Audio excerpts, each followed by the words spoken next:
Yeah. Sahod kahapon, wala nga ngayon. Pera, bakit ka nawala?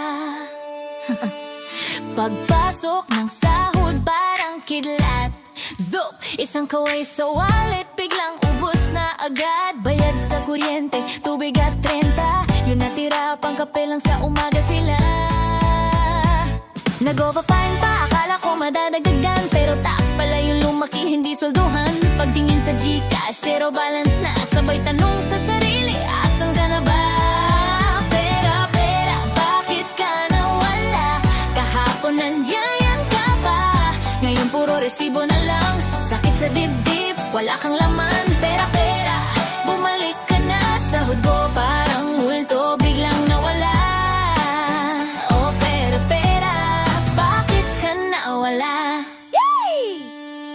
Trabaho araw-araw, pawis at pagod, pero parang hangin lang ang sweldo kong umabot. Paglabas ng pisten, saya ko solid. Pagdating ng setting, naitapos na agad. Nilista ko lahat pero di ko maintindihan bakit parang may ninja sa aking pitakan. Budgeting skills, parang exam sa math. Lagi akong bagsak, wala pa ring cash. Pera, bakit ka nawala?